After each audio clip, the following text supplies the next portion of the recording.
Ake ngikhuleke umhlaba wonke nasendaweni zonke la kuhamba kufinyelele khona lo mfanekiso oqoshiwe. Nibingelelwa yingwe la ehamba namabhubesi, impunga yesintu, umshana wakwaNgcobo Fuze. Omapholoba, omashiya mahle sengathi azoshumayela. Umzukulu lona kaMdumo, kaThumbula Tshatatsha, kaPheshe, kaMaguyane, kaVaphi, kaNokhonjo. Uyazi ukuthi bafowethu ayikho into enkulu nebaluleke njenganokuzazi. Ayikho into enkulu nebaluleke njenganokwazi umlando wakini.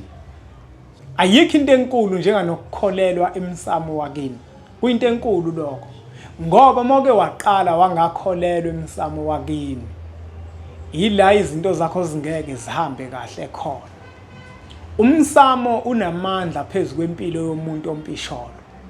Kodwa ukufika kondlebe zikhanya ilanga nobuqili nobuqhophololo. Ondlebe zikhanya ilanga ngenkathi befika balwenza ucwaningo kakhulu ngomuntu ompisholo. Kwanezinto abazibonayo zenziwa abantu abampisholo ezinamandla nezibanika amandla. Base bebanqunda kuzona. Base bethi lezo zinto azivumelekile. Base bethi lezo zinto uNkulunkulu akazifuni. Ekubeni uNkulunkulu kuyena owadala lezo zinto ukuthi zibe usizo kubantu abampisholo, ukuze bezokwazi ukuthi baphile isikhathi eside babe namandla. Ngizokwenzela umfanekiso. Abantu ababephila endulo babephila isikhathi eside kakhulu. Uma bephila isikhathi eside abantu ababephila endulo, kunezinto eziyimvelo, ngifuna ungizwe kahle. Kunezinto eziyimvelo umkhulu womkhulu ayekade badalele zona ukuthi bayokwazi ukuzisebenzisa ukuze bakwazi ukuphila, baphinde futhi baziphilise ngazo. Undlebe zikhanya ilanga wathi umebona abantu abampisholo bekwazi ukuthi uma bengaphilile bahlanganisa amakhambi bese bephuza baphile. Wakwazi yena ukuthi konke lokho akunyathele athi akusebenzi lokho. Ngoba nake nesefike neyakhe imikhiqizo, njengoba ubone nje kugcwele zonke izigodlo zasentshonalanga ezibizwa ngolwasemzini amafamasi. Umuntu megula ucabanga ukuhamba efamasi. Kanti ngezikhathi zasendulo kwakunabantu umkhulu omkhulu ayebaphile ukuthi bakwazi ukuhlanganisela amakhambi azokwazi ukusiphilisa ngokwegazi lethu. Lamakhambi azohambisana negazi lethu ashaya izifo ezikhona egazini. Kodwa undlebe zikhanya ilanga zonke lezo zinto wazinyathela. Wathi uma ezinyathela wabe sesebenzisa inkolo. Uma esebenzisa inkolo wafika neBhayibheli wazosabisa ngalabantu ukuthi okungekho la nozwa kuthiwa akubhaliwe la akukona. Ondlebe zikhanya ilanga ngenkathi benza ucwaningo bathola ukuthi abantu abampisholo mabekhuluma nabantu abadala balele phansi kothuli lomhlaba, leyo nto abayikhulumayo bayakwazi ukuthi uma kade becela bese leyo nto iyenzeka. Bayakwazi ukuthi uma kade bebuza bese impendulo bayazithola. Bathola ondlebe zikhanya ilanga ukuthi umkhulu womkhulu ngenkathi edala umuntu wadala nohlobo oluthile lwezihlahla. Azothi lo muntu umezithatha lezihlahla egquma ngazo mhlambe ephalaza ngazo egeza bese kungagcini ngokugezeka inyama yakhe, kodwa kuze kogezeka ngisho labantu abamembethe. Base bethondlebe zikhanya ilanga konke lokhu kuyabheda, bafundisa izinkolo lezi zabo ngoba izinkolo eziningi ezondlebe zikhanya ilanga nengezona zondlebe zikhanya ilanga kodwa zinemfundiso eziyimfundiso ekungathi ziyiqiniso abazifundiswa ondlebe zikhanya ilanga. Obheka inkolo eziningi, izinto ezizenzayo zenza izinto othi mawubheka wenza ucwaningo ubone ukuthi lento lena into yabantu abamhlophe ifunana enkolweni yabantu abamnyama. Ubone ukuthi naye umsunguli wayo lenkolo ikhona into ayifundiswa ondlebe zikhanya ilanga ngenhloso yokudusa abantu abampisholo. Babona ukuthi uma umuntu ompisholo ekholelwa kokhokho bakhe, okhokho bakhe beyithemba kuye, ngempela izinto ziyenzeka. Base bekunyathela konke lokho, base befaka imfundiso ethi uma ukholelwa kubantu abadala abalele phansi kothula umhlaba amathongo akini umsamo wakini kusho ukuthi wena usuyabakhonza abakhonzwa umuntu okhonzwa uNkulunkulu kuphela. Leyo nkulumo inkulumo yokujivaza noma yokuthuntubeza ukholo lwakho lokukholelwa kubantu abadala abalele phansi kothula umhlaba. Kuthina ke leyo nkulumo ayisebenzi kuthina. Mina ngikhonza bona okhokho bami. Mawunenkinga futhi naloko mina ngibakhonzile abamokhokho. Awami amathongo mina ngiyawakhonza. Mina ngiyawakhonza amathongo. Ngoba mina ukukhonza ngiyazi ukuthi kuyini. Ondlebe zikhanya ilanga. Kusula ngisho endulo yebo kwakukhonza umkhulu omkhulu namathongo. Ibona abantu laba esasikade sikwazi ukuthi sibakhonze ngezikhathi zasendulo. Babephila okhokho bethu izinto zenzeka kodwa ondlebe zikhanyila ngabanembe babona okuwukuthi labantu laba umukholo lwabo lusemathongweni kwenzeka izinto asibasuse kulento basebenza abantu manje babe namahloni ekutheni okhokho babo bayakholelwa kubona ukuthi okhokho bethu siyabakhonza akunankinga sikhonza wona thina amathongo mina ngikhonza wona mina amathongo ngoba noma ngithandaza mina iwone ngiwabeka phambili ngiwabize bese emva kwaloko ngibiza uShembe. Angikhathali futhi noma ngabe ungathini ngoba mina ngiyazi ngiyaqonda okuwukuthi konke lokho zimfundisoze zondlebe zikhanya ilanga ngisho endulo ayikho enye into okhokho bethu ababekholelwa kuyona ngaphandle kwamathamba alele phansi kothula umhlaba. Ayikho enye indawo ababethi mabefuna ukukhuluma babuze noma bacele kuyo kodwa babecela emsamo becela kokhokho bethu. Ngemuva kokufika kwenkolo zifika izinkolo zasitshela ngoNkulunkulu. Zaphinde futhi izinkolo zasitshela ngokuthi uyashesha ukuzwa uyephuza ukuphendula. Uma wena umuntu uhlakaniphile kahle umuntu onjani othe sezwile kodwa besaphuza ukuphendula.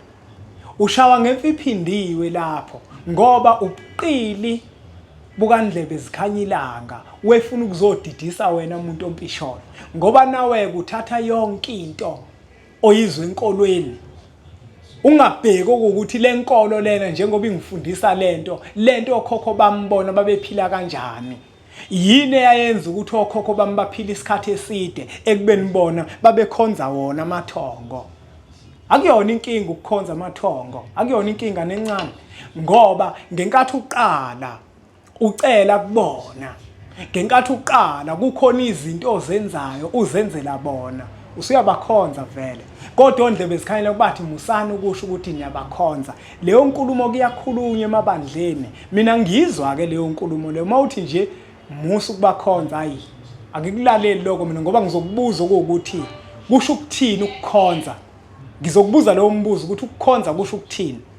Manje mawuthi angingabakhonza okhokho bami usho ukuthini mawuthi angingabakhonzi kanti ukukhonza yini.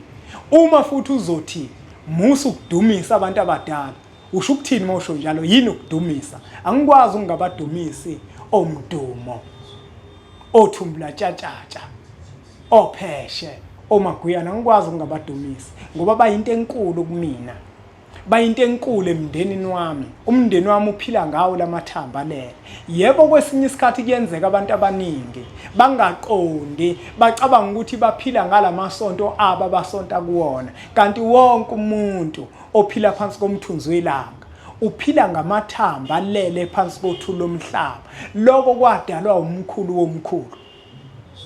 Manje nake bafowethu nodadewethu ayikho into edlula ukunakekela umsamo wakho.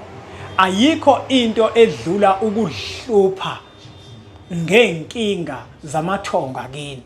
Ngake ngathi ngelinye ilanga ukuthwala okuhle ukuzihlupha ngenkinga zabantu bakini sebadlula emhlabeni. Phakathi komuzi wakini kunabantu abathi mabedlula emhlabeni badlula bexabene nabantu abathile kodwa bakaze babuyisane besaphila kwazi kube bayahambe emhlabeni bengabuyisene.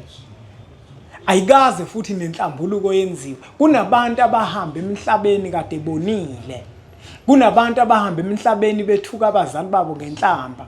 Kunabantu abahamba emhlabeni befeba. Kunabantu abahamba emhlabeni benza zonke izinto ezimbi ongazicabanga. Kube khona abantu abahamba emhlabeni benza izinto bezifihla. Kodwa wena ngoba usugxile kakhulu esontweni, ngeke wajula. Ucabanga ukuthi njengoba phakathi komuzi wakithi kunenkinga ezingaka ezenzakalayo, kwanengane manje phakathi kwale ekhaya efebayo, phakathi kwale ekhaya akekho umuntu wakwafeba. Awazi ukuthi ukhona umuntu wakwafeba, wayefebe efihla ngoba kunezinto eziningi eziyimkhokha yemfihlakalo. Kunabantu ababenza izinto bazifihle. Uyinkinga umuntu onesilonda esisekhwapheni ngoba akalitholi usizo ngoba isilonda sakhe asibonakali. Kodwa muhle umuntu onesilonda esisobala ngoba isilonda sakhe siyabonakala, abantu bayakwazi ukumnika usizo. Ngike ngithi mina akekho umuntu engimthanda njenganomuntu wesifazane othi uma enze iphutha wamitha bese siswa siyeke nengane futhi ayizale, ngoba lowo muntu inxeba lakhe liyabonakala. Kodwa lo muntu ozothi uma emitha bese siswa sikhiphe, lowo muntu lo uyingozi kakhulu lowo muntu ngoba esakhe isilonda sibonakala. Wena uzombona emsulwa, uzombona nje wena emsulwa kanti wakhipha izisu. Enye yezinto ke lena yenza ukuthi ngokwesintu nensizwe ezincane ezisakhula sizifundise ngokuthi uma kufika isikhathi sokuthi thatha umuntu omhlophe oyintombi, ngoba lo muntu ozothi uyamthatha ongaseyona intombi uzothola ukuthi kade wayezikhipha izisu. Usuhlangana naye wena kuphambana izinto zakho ziyaphela nya. Muhle umuntu onesilonda esisobala, mubi umuntu onesilonda esemfihlakalweni, ngoba lo muntu onesilonda esemfihlakalweni akakwazi ukuthola usizo. Phakathi kwemindeni yethu sinabantu ababenza izinto bezifihla. Sinabantu ababekade becebile kanti bathwele, banezithwalo zabo ababekade benazo. Labo bantu labo mabefika kwelamathongo beboshwa, imindeni yabaxosha. Uma bebuya babuya bazokwembatha thina esiphile enyameni. Uma sihamba ngenkinga esibhekene nazo sekuthiwa wena umbetho umuntu oyisigwili kakhulu, kanti lobo bugwili bakhe wayekade buthwalele. Noma ungamenzelani uma ungayenzanga lento yakhe awukho umcebo oyowuthola. Wayecebile kodwa efihlile ukuthi unemfihlo, unomkhovu aya ngokowuphakela njalo ehlathini. Phakathi kwemindeni yethu sinabantu ababenza izinto ezamachilo kodwa bafihle. Kukhona ngisho imizi enabantu abembatha ndawonye bezalana, kodwa makuhamba isikhathi phakathi kwegceke kubonakala izingane zibhebhana, xake ukuthi le ngane ezibhebhana zizalana kwenzakalani, kanti kuvuka umkhokho osemfihlakalweni. Kunabantu phakathi kwekhaya abayigazi elilodwa nabo ababhebhana. Izona zonke izinto lezi eziyinkinga ekufuze ukuthi sijule emindenini yethu.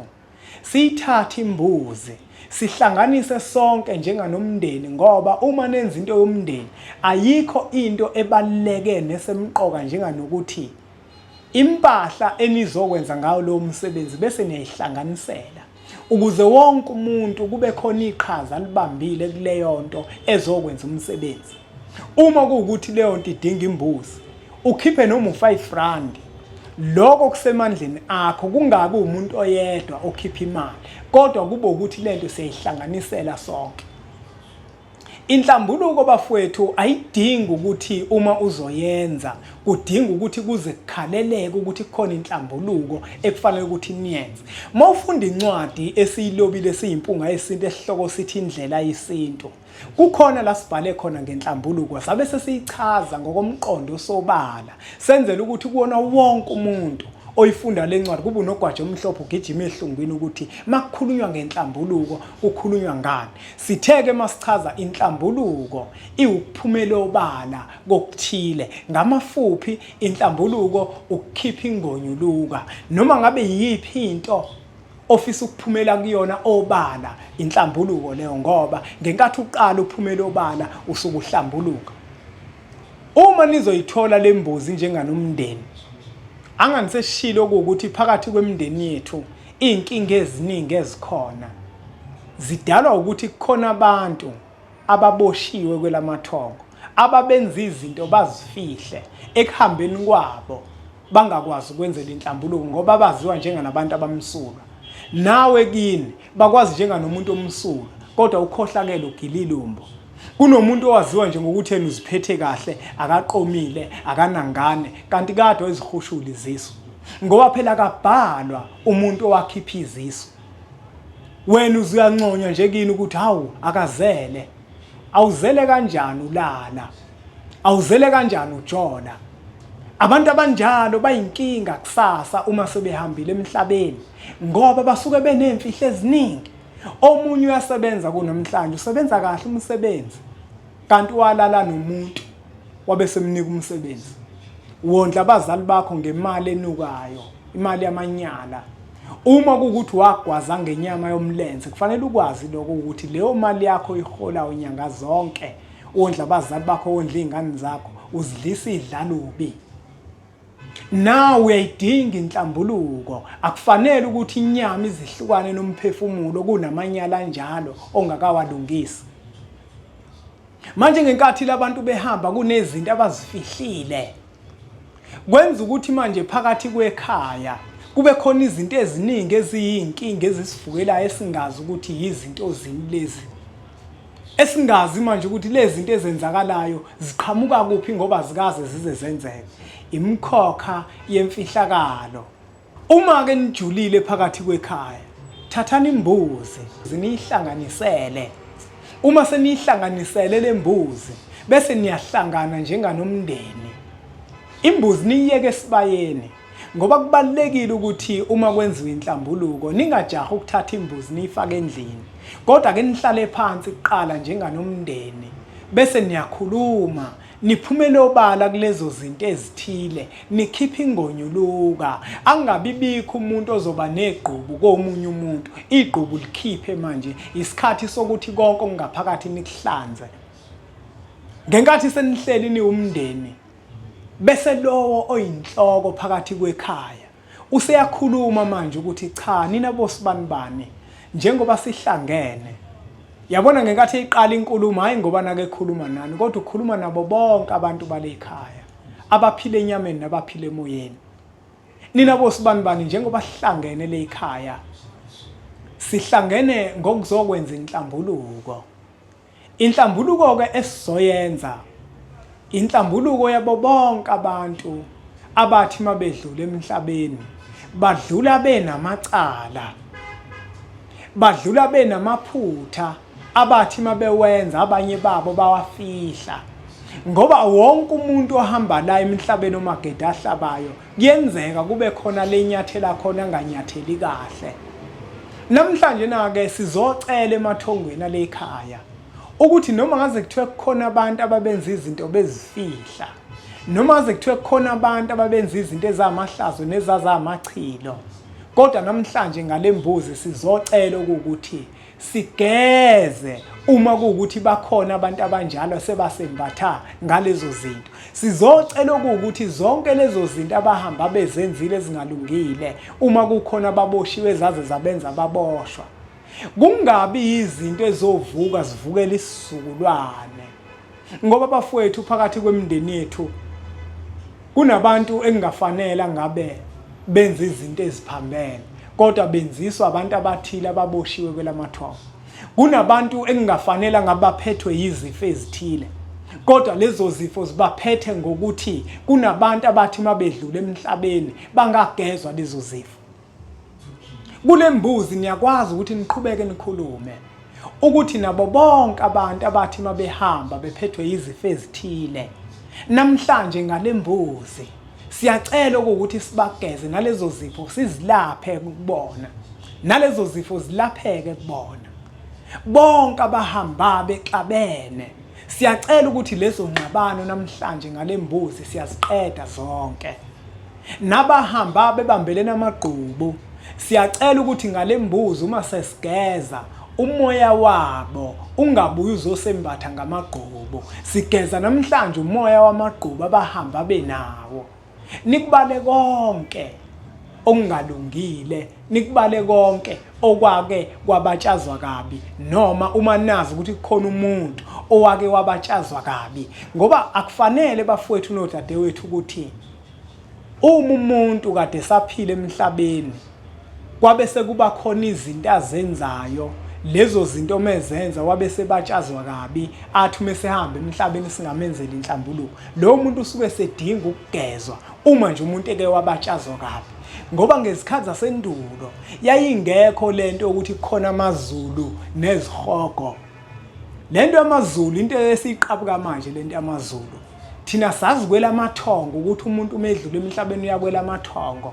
Lento yamaZulu isitayile esisha nezihogo, isitayile esisha yonke leyo nto leyo. Uma singabambelela endleleni yasendulo yokhokho bethu sokwenza kahle emsamo yasemakithi, nasemathongweni ethu sobabahle, ngoba sobe senza ngendlela wona athanda ngayo. Kodwa manje abantu abaningi sebenza ngendlela amasonto athanda ngayo, abasenzi ngendlela amathongo athanda ngayo. Abantu bazikhohliwe ukuthi bazalwa kuphi. Abantu baqhakambisa kakhulu amasonto kunokuqhakambisa amakubo. Sokunenkinga mawunjalo. Unenkinga enkulu mawunjalo. Unenkinga enkulu mawunjalo. Mawazi ukuthi wena isonto liyona yonke into. Makufanele kwakhiwe esontweni wena ohamba phambili, akwakhiwe kodwa kini. Makufanele kukhishwe imali esontweni uyikhipha phambili, kodwa kini makufanele kukhishwe imali uyikhiphe. Kunenkinga eziningi kini. Wena usuthathe imali elingana nenkomo, kodwa ukhokho wakhe akakhushuliwe. Awukazi uyithenge inkomo yakini yokukhuphula ukhokho wakho. Wena kini kunezidingo ezidinga imali, kodwa wena umatasa, uphansi phezulu ukuphuza kwenkukhu nezinto zasesontweni.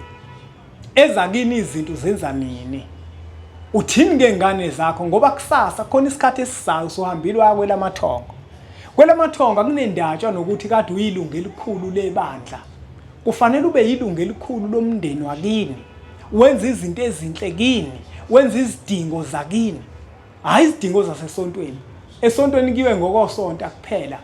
Uma nje inkolo yakho izokutshela ukuthi ngoba nakwena uyikhipha imali, umthandazo wakho ngeke uzwakale. Ngoba nakwena uyikhipha imali, izinto ozicelayo ngeke zize zenzeke nasezulwini ngeke ungene ngoba nakwena uyikhipha imali. Okwazi ukuthi uyaqolwa ngolasemzini, iscam leso. Yonke imali onayo eyakini akuyona yasesontweni. Izidingo ekufanele zize kuqala kuwe izidingo zamathonga kini. Yazisa amathonga kini. Amathonga kini akuphathisile lenkeco nayo. Lo msebenzi owusebenzayo uyisabelo sawo. Ingoba bona babazi ukuthi khona izidingo zasekhaya ekufanele ukuthi uzilungise. Kufanele wakhe izindlu zamathonga kini. Awuzakhile kodwa wena izindlu. Esontweni kodwa avunikele esontweni. Sontweni yonke into uyayenza esontweni.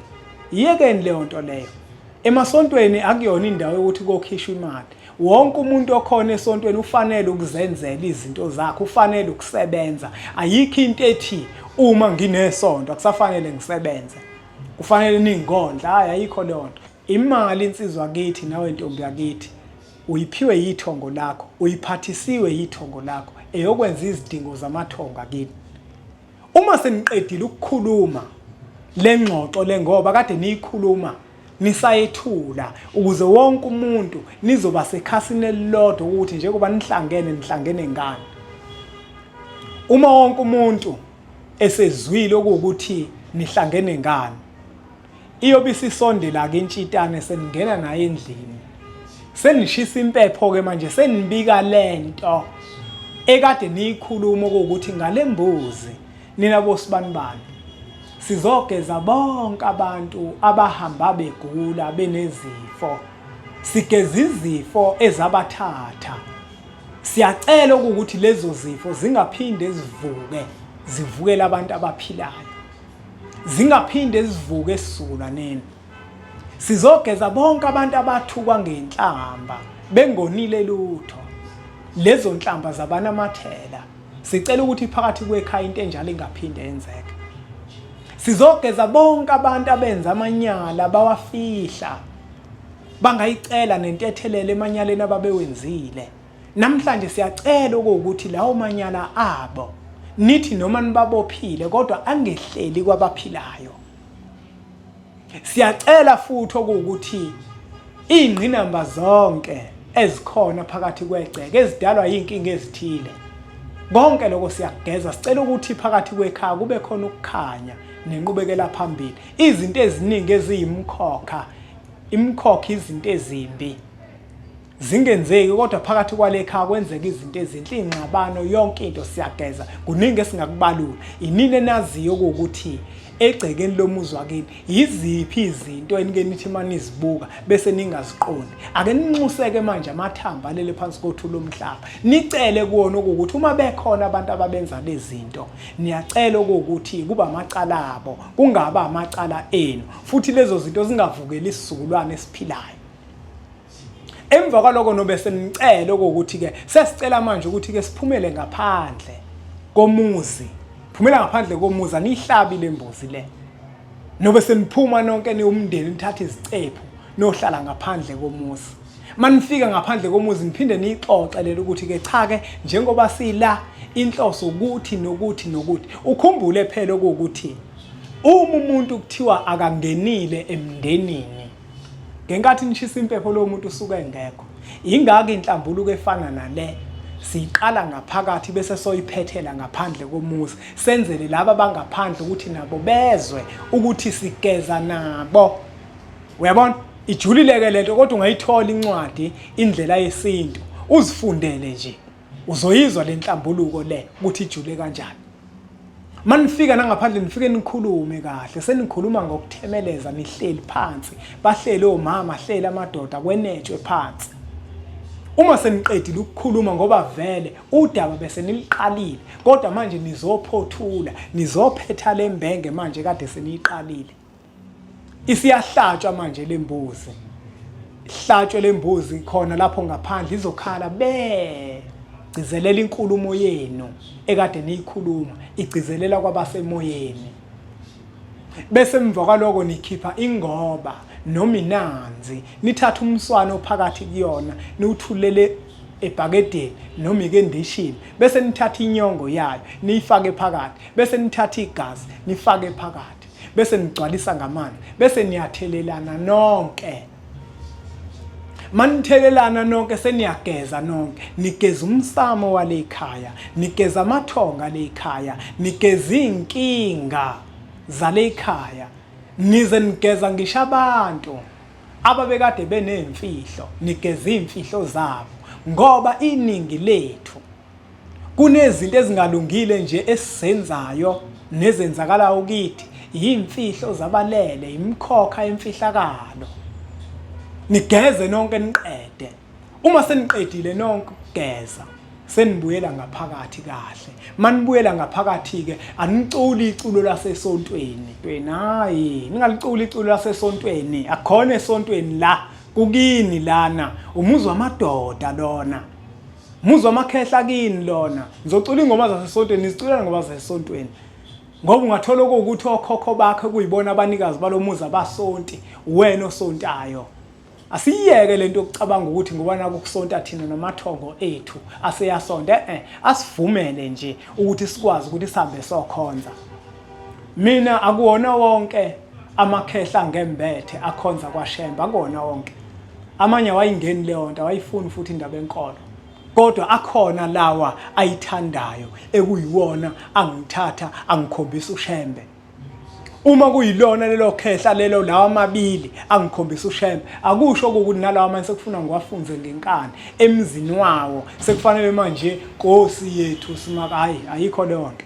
Uma nje kulapha kofuze kohutshwa ihubo, umhlaba wabantu uhlangene ezweni lenkosi, baye siyoba mema, baye ezweni lenkosi, ezilabelungu, thina siyobagwaza ngezikhali zethu, baye. Uyalazi la kini wena ihubo? Sewazi kakhulu wasesontweni, iwona sedume ekhanda. Amahubo awukuphila kini wena usawazi. udlala nalabantu benkolo yakhe abangawazi amahubo asemakubo. Abawazi amahubo asemakubo nawe sebekufundisa ukuthi lahla ihubo lakini. Ihubo lakini liwukuphila. Ihubo lakini ilona uma uyindoda elohutshwa uma sekuthiwa usuyatshalwa elibeni. Alikho elinye ihubo ekufanele lihutshwe, ihubo lakini. Mhla uphuma nje sekuthiwa uyahamba uyotshala, kohutshwa ihubo lakini. Windoda enjani eyothi iphuma kuhutshwa ingoma sesontweni? Liphi ihubo lakini? Windoda enjani engazihluphi ngomlando nangezinto zakubo? Windoda ezihlupha kakhulu ngezinto zasesontweni? Windoda enjani mawunjalo? Ihubo lakini alikho. Nawe udlala labantu abalahla amahubo asemakubo. Bakufundisa ukuthi lamahubo ayabheda. Ihubo lakini alikaze lingabheda. Lingelakini, liwumthandazo wakini, liwumthemelezo wakini, liyikona konke kwakini.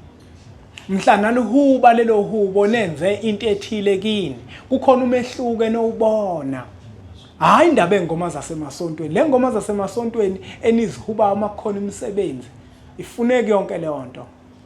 Noma ngathi uyikholo elikholwa kangakanani, akusho ukuthi mase wenza into yakini qhuba ubukholwa kini. Akusho lokho. Kini kunendlela yakhona ekufanele wenze ngayo kini. Njengoba nasesontweni uma kwenziwa izinto zakhona kwenziwa ngendlela yesonto. Awukwazi ukuthi kini uzongalihuba ihubo. Nobe senilihuba ihubo lakini ningena ngaphakathi. Uma ukuthi awulazi kufanele kube yinto olihlupha ngayo le ukuthi ihubo lakini lalithini. Xhumane nabantu ohlobene nabo bakutshela ihubo lakini ukuthi lithini ihubo lakini ngoba liyinto ebalekile kuwena umuntu ompisholo. Kodwa ngoba ondlebe zikhanya ilanga zonke lezo zinto bathi mabefika basebelwenzile ucwaningo. Bafike benza ucwaningo ondlebe zikhanya ilanga. Zonke lezo zinto amahubo ondlebe zikhanya ilanga izinto abalwenza ucwaningo bathola ukuthi umuntu ompisholo zimnika amandla ayisimanga. Ingakho nawe ihubo lakini ungasalazi, ingakho nasesontweni lakho usukuzwa imfundiso nje ofundiswayo ukuthi liyeke ihubo lakini ucula ingoma zesonto. Okwazi ukuthi lo muntu usuke edusa. Ihubo lakini liyinto ebalekile, imfundiso zezondlebe zikhanya ilanga lezi ezenza ukuthi ihubo lakini linamabala. Ihubo lakini lingelakini liwukuphila kokhokho bakho, liwukuphila naphezulu kwakho ngoba wena uphila ngokhokho bakho. Bese nihambe njalo nongena ngaphakathi kule ndlebe enihlangene kuyona. Uma seningenile kobe sekuba emandleni enu ukuthi niyayithola enye intshitane manifuyile, niye esibayeni nithola intshitane bese nibuye nizobapha isithebe. Nithi ngoba ke sesinigezile sicela ukuthi ke nidle nasi isithebe sinipha sona. Uma kuwukuthi amandla ninawo ningathatha ngisho amajuba okanye nipheke ukudla nenze lento phecelezi abathi yiladi. Sike sibezwe abantu abaningi bethi amaladi awasebenzi bese sibona ukuthi alisebenzi kuwena. Njengoba ngikhuluma kangaka mina ngalo ngiyalazi ukuthi liyasebenza. Ingakho futhi ngibaluleka abantu ukuthi balenze iladi. Ukudla lokho kwenza akona umsebenzi. Iladi awudingi ukuthi wena umuntu ofundisa isinto, mpunga yesinto, akudingi ukuthi uzukubeke nje kucaca impela ukuthi iladi alisona isinto. Hayi alisona vele isinto, liwumkhuba. Akuyonto esingasichaze leyo. Into enekhandlela phakathi. Makwaqalwa khanyisa ikhandlela kusesona isinto leso. Vele lo muntu osukenza leyo nto usukenza umkhuba, kodwa umkhuba osebenzayo okwazi ukuxazulula inkinga. Uyabona? Hayi iladi mina amaladi ngiyawenza mina amaladi kakhulu. Njalo ngonyaka iladi mina ngiyalenza ngicele kokhokho bami. Baningi futhi abantu abawenza amaladi ayasebenza ayabasiza bayaphumelela empilweni ngoba mawenza iladi usuke wenza isimayo sabantu abadala. Ngamafuphi wenza ukudla kwabantu abadala uthi abantu abadala badle. Ayikho ke into eyinkinga. Nawe mongenawo amandla entshitane, ungenawo amandla amajuba, ningathatha lokho kumaya nikubeke lapha. Kodwa kukona konke lokho ningakakwenzi lokho kumaya noma ningakayihlabi leyo mbuzi, ngiyimpunga yesini kube senginicela ukuthi nithathe izibane ezimhlophe nonke nizibeke lapha emsamo zishawulayini izigcwale lapha. Lezibani bese umuntu nomuntu ukhanyisa isibani sakhe. bese kuyimake kuzokwenziwa ini leso sithebe. Kodwa ngemuva kokuba sezikhanyisiwe lezibani, lona kuyena umnikazi wempepho uyobe sekhuluma athi njengoba sibuye ukonigeza nazi izibani esinikhanyisela zona. Siyacela ukuthi phakathi kwale khaya kukhanye, abangasebenzi bathola imisebenzi, abenza izinto ezingalungile baziyeke, abaphilela ukudakwa utshwala bakuyeke ukudakwa utshwala, kodwa utshwala bakuphuze kahle ngoba utshwala abunankinga kumuntu ophuzayo. Uma ezokuphuza kahle abunankinga utshwala. Nicele konke okuhle eningakucela la ngenkathi senikhanyisile amakhandlela. Ngemuva kwalokho nobe senifika ke naleso sithebe nibapha sona okungaba nawo ukumaya, okungaba noma amajuba, nibacela ukuthi ke sicela ke manje nidle naku esinenzela kona. Sicela u1 no2 no3 no4 no5. Uyabona? Uma senikwenzile lokho ngakusasa ke nobe senidla kahle senebusa. Uma seniqedile nobe ke nonke futhi emndenini wenu seniyahlangana futhi nihlala phansi seniyaxoxa ukuthi ke besicela ke manje ukuthi siphinde sihlanganisele enye imbuzi, akhiphe wonke umuntu akhiphe u5 rand no5 rand, u10 rand no10 rand, wonke umuntu lembuzi enizoyikhipha manje yesithathu uma ukuthi kade niyihlabile lena yesithebe, noma yesibili uma ukuthi beningenamandla, nonke niyihlanganisele niwumndeni, nonke nanikade nigeza ngalilalanga nihlanganisele imbuzi ke manje. Seniyakhuluma nonke, seniyaxoxa ke manje ukuthi lembuzi niyayithatha manje niyisa kwaShembe, nobenzela ke manje umnikelo. Senokwenza umnikelo manje wabantu esebegeziwe, nokwenza umnikelo wabantu esenibacelele kubantu abadala bakini ukuthi bonke abanokungcola niyacela ukuthi bagezeke, ababe nezifo niyacela ukuzivala izifo zabo. Senobacelela manje kuShembe nithatha lembuzi eseniyihlanganisile niyabika ukuthi ke nina bosibani bani sahamba ke manje sawunikelela ekuphakameni. Kubalekile ukuthi amathamba alele phansi kothula umhlaba siwanikelele kwaShembe. Inciphe lento yethu esiyenzayo ukuthi njalo masiye kuShembe sozinikelela thina. Engathi ngingathola lutho. Nonke nje nithi maniyakonikela kuduma ukuthi nozinikelela nina. Engathi ngingathola lutho. Kodwa bonke abantu abathi mebeyonikela kwaShembe bafike banikelela abantu abadala kuqala. Ngithi inkosi babusise bonke labo bantu. Sengathi konke abakucelayo ngemuva kokunikelela abantu basemakubo uShembe nganikhumbula kwenzeke, namathamba alele phansi kothula umhlaba semakini nawe ngathi nganikhumbula kwenzeke insuku enikucela nenikufisayo. Ngoba abantu abaningi abazi ukuthi kwaShembe, abanye bayazi ukuthi kwaShembe inhloso enkulu ingabantu abalele phansi kothula umhlaba. Hayi lento okuzicelela thina, cela umsebenzi, cela imoto, hayi zicelekini lezo zinto lezo.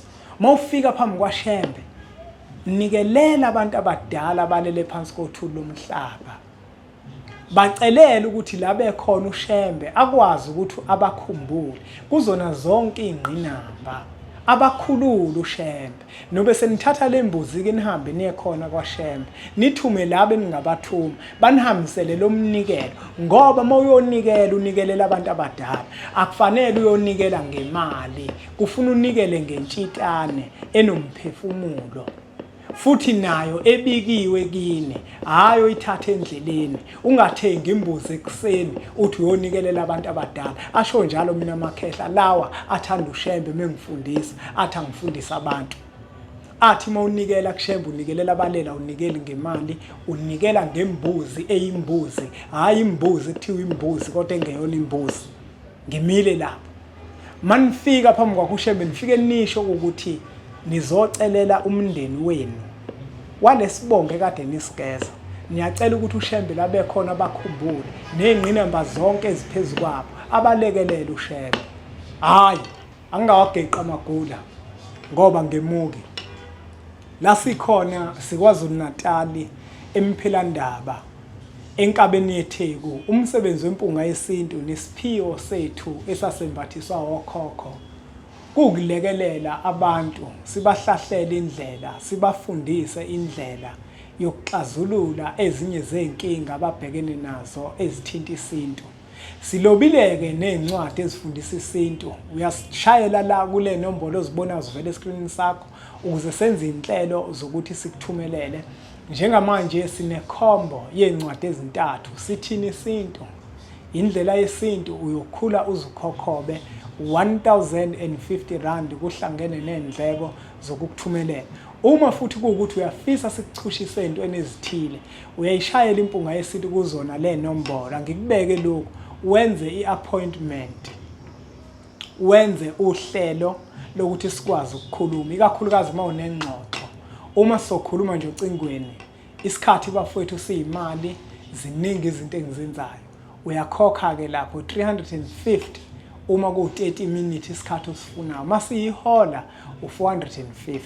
Uyakwazi futhi nokufika khona emphelandaba uzohlala phansi nempunga yesintu. Ihola lu303 rand. U2 hours u450 mawufika emphelandaba.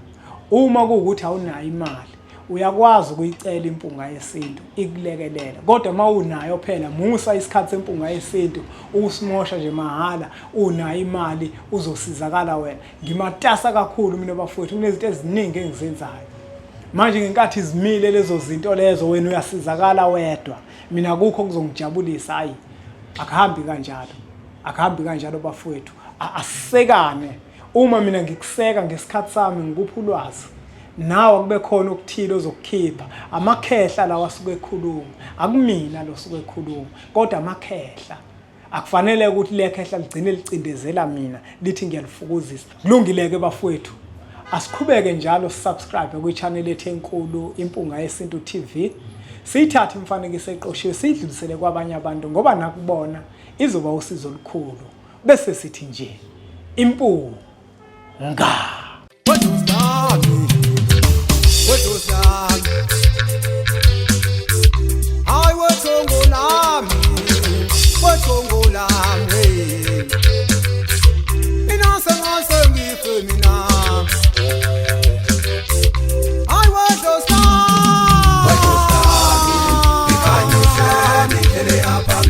Hey,